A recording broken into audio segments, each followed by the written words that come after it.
Professor Victor Barreto. How did you get started in jiu-jitsu? How old were you? I was like 16 years old with my friend. He was I was bigger than him actually, and then I started playing a little bit, and then he was a blue belt already, and then he kind of trapped me out and thought, oh my God, what is this? Man, I do jiu-jitsu, you know. And then I heard, of course, I used to live in Rio de Janeiro, you know what I mean? I heard about jiu-jitsu a lot, and then I started training and never stopped. So how is training in Brazil different than the United States? Man, Brazil is, you know, everybody does jiu-jitsu right there, so it's kind of cool. You know, everywhere you see like jiu-jitsu academy, and then, yeah, it's kind of culture, you know, from the culture, and everybody training. But US is more, I think it's more professional. You have more opportunity here to work, you know, as a jiu-jitsu coach. It's different. It's kind of, they give you more support for us here, for sure. You've also competed a lot. You've won a lot of tournaments. What's that like? Yeah, man, I used to, you know.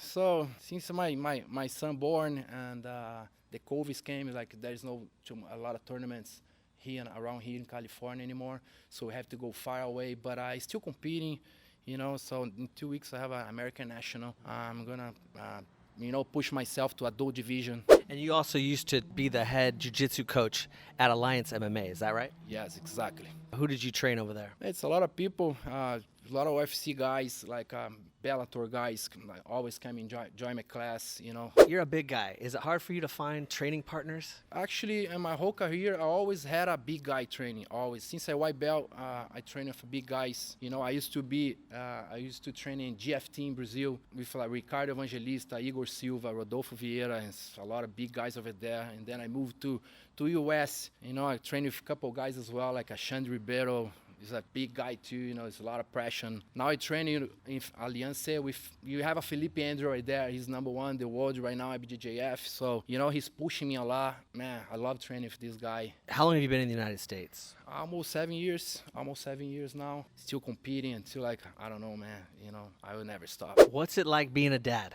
It's hard, man, you know, especially me. I have a special need baby. It's been a lot of work, you know, but man, I love it for sure. So what's harder, winning worlds or being a father?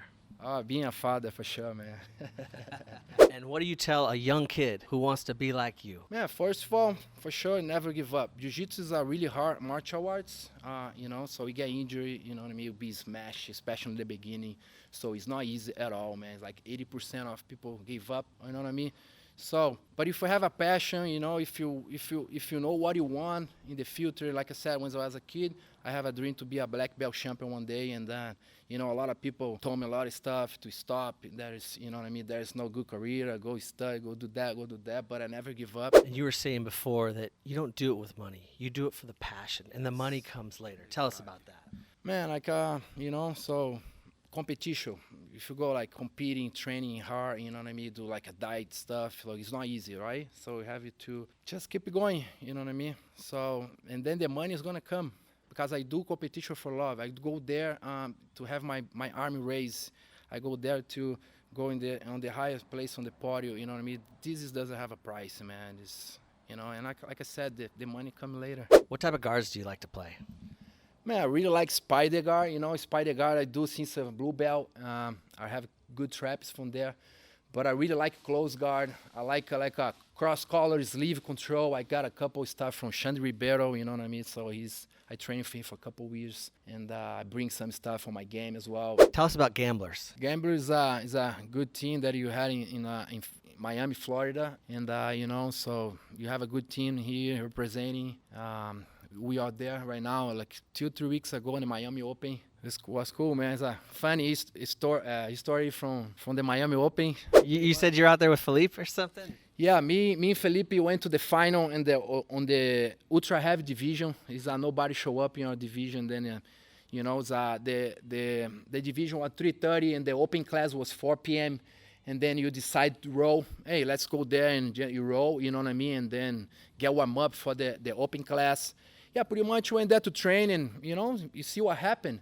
But we start kind of slow in the first minutes, 10 minutes match. Yeah. I don't need like me and Felipe kill each other on the first minute, and then the ref just bring like said to get up and they killed us, both of us, and then he wasn't able to compete the open class that day. Who else is part of the gamblers family? As me, Felipe, Peter, Frank, Vini Lino, you have Johnny Souza, of course Johnny Faria, Johnny Tama, a couple guys, black belts from Aliança. Pretty much the competition team.